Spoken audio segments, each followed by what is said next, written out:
One of the most important ingredients to your success is the ability to manage your pipeline brilliantly well. And pipeline is based on a very simple philosophy, and that is you are more likely to meet today someone who's going to list their property in 2 months' time or 3 months' time than you are hitting the jackpot meeting someone who's going to list their property today. So pipeline typically, when it's done brilliantly well, will add 1 to 2 listings per month to your results. Impressive when you start looking at this as to what it can deliver. So let's have a look at this and please follow along in terms of making some notes. The concept is very simple, that you've got a pipeline that you want to have coming out of it a consistent flow of listings. You don't want to have 12 listings this month, 2 listings next month, no listings the month after, 15 the following month, 1 listing, no listings. That's hard work and it sounds a heck of a lot like real estate roller coaster. What we want to do is have a consistent flow. And this is the key that unlocks consistent flow in your business. So there is 2 channels in your pipeline. The first is your pipeline A, B and C channel. And then the second are your changeovers.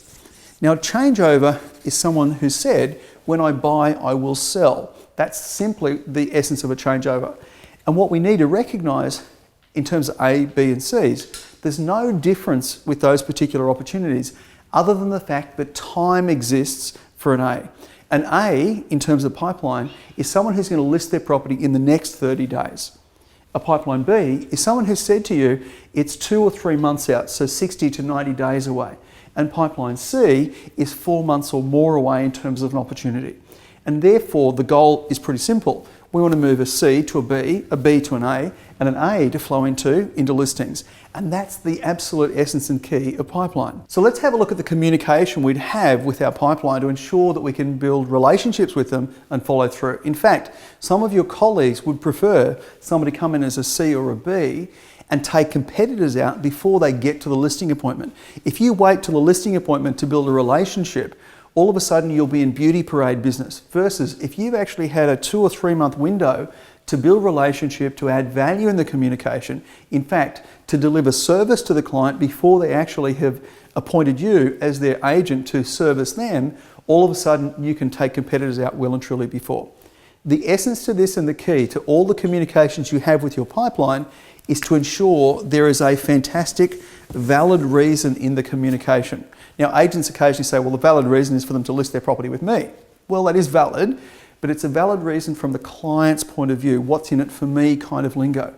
So we're talking about a valid reason. We've just listed a property just up the road from you that's similar to yours. We'd love for you to come through the open home. We've just had a first weekend open of a property similar to yours, and we had some great numbers through. We've just sold a property similar to yours, and there are 3 buyers who are unsuccessful securing that property, but they're really keen on the area. Just wondering, how are your plans going for the sale of your property? So you can start to play the game of adding value, and I'd love you to do a brainstorm as a team and say, what are the valid reasons for us to communicate with our pipeline? Now, talking about this, down the page, if you just write A, B and C, let's talk about the frequency of communication, because we know frequency builds trust.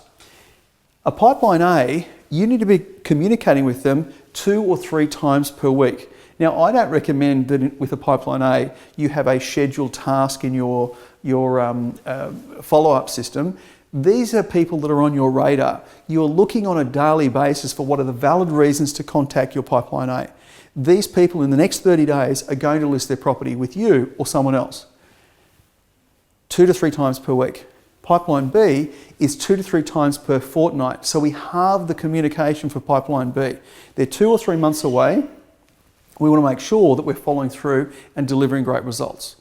And then pipeline C are 2 to 3 times per month. This could include an email in terms of what's occurring at the marketplace, and once again look at how we can add value to these particular people. A great one to do with pipeline C is a suppose would you. Look, I've just met a buyer who's pretty much described your property to me. Just wondering, suppose I could get you a great price. Would you consider bringing the sale forward to be able to achieve that particular outcome and save you doing the kitchen renovation or save you doing the upgrades or putting those particular things in place? Now, the second channel within your pipeline are changeovers. And these are people who've said, when I buy, I will sell. Now, definitely you want to use suppose would you with your pipeline, because particularly changeovers, to say, look, I know you're thinking of actually buying first before you sell. Suppose we could actually get these kind of terms and conditions with your sale, that could put you in a better position to secure and buy the property of your dreams. The interesting thing is that the reason this is a different channel, there's a prediction in terms of time with the pipeline A, B and C. With changeovers, particularly the active changeovers, they're looking at property, they're out looking at opens every single weekend. When they find something that suits their needs, bang, they want their property on the market straight away. But if they don't find something for maybe 6 weeks, they're not going to be in a position to act. That's the reason they're in a different particular communication channel. With active changeovers, you need to be in communication with, very similar to pipeline A, 2 to 3 times per week. But you need to be focused on servicing their buying need first and then identify and massage the selling need from there. You've also got passive changeovers. Now, passive changeover is someone who has described a very specific property. It needs to have a tennis court, it needs to have a northern aspect, it needs to be on the 11th floor or above, it needs to be this land size, it needs to be in this street, it needs to have a northerly, it has to have a very, very unique and specific criteria. And they're not interested in the marketplace, they're not interested in moving at all until that particular property comes up. It's unique, it's specific. But the more you can understand a passive changeover's needs, the more you can use that as an opportunity for you to go and find the property that suits them, that may not even be on the market, and start to do some deal making and some matchmaking there well and truly. So very, very simple concept in terms of how pipeline works. The challenge is, I find, typical agents, most agents don't have this covered well and truly. Great agents, brilliant agents, know their pipeline and they know how their business flow looks well and truly. This is the key to getting out of real estate roller coaster mode, because what we need to get clear on is what number of listings do you want to produce per month. And let's just say you wanted to list 4 properties per month. And that may be low for you, it might be on the high side for you, it might be on the spot for you. So 4 listings per month. Well, to list 4 listings per month, how many A's do we need to have in our pipeline? By the way, changeovers are all bonus because we don't know when they're going to come on the market. Predictable, predictable, predictable here. So if your win rate was 50%, you would need 8 pipeline A's there at any one time. You would need double that for pipeline B's and double it for pipeline C's. So 8, 16 and 24 in terms of your pipeline. If you had a win rate of 75%, and the reason I mention that is because that means out of 4 listing appointments, you're winning 3 out of 4. That's the focus that we have from an RER point of view. We want you to see you having a win rate of at least 75%. And therefore, to list 4 properties per month, you need to have a minimum of 6 properties and 6 listing opportunities there, pipeline sellers in pipeline A. You need to have 12 pipeline Bs, and you need to have, literally double that again, 24 in terms of pipeline Cs. And this will give you an incredibly healthy flow coming through from a pipeline point of view. So you don't get concerned anymore when you don't have 4 listings coming through. You get concerned when you don't have 6 A's and 12 pipeline B's. That's when you get concerned. And when you start understanding this, it revolutionises the way you look at your business.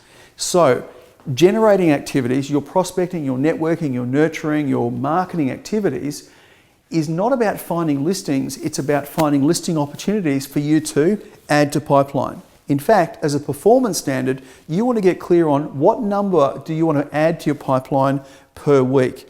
And this should be a very important benchmark that you have.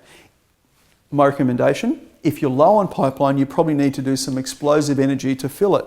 But probably for most of you, if you are adding 4 to your pipeline per week, you're going to have an incredibly healthy flow coming out of your pipeline. And then the question comes up, well, do you need to improve your business? Do you need to bring on support people? What do you need to do to handle the volumes that will be coming through? Just by focusing on adding 4 to your pipeline per week. Is that simple? Yes. So am I interested in knowing how many calls you're making, that kind of thing? Sure. But really the outcome of all of that generating activity is for you to add people to your pipeline. You get that sorted, all of a sudden you get listing flow. Listing flow means that you're going to be listing more properties. List more properties, you'll sell more properties, and that sounds like a fantastic holiday that you're going to be able to celebrate with your partner, loved ones, friends, family members out there in the marketplace. So enjoy having the conversation around how well have you got pipeline management handled, and set that up, because it's an absolute key that unlocks your performance to a whole new level. Thanks for tuning in.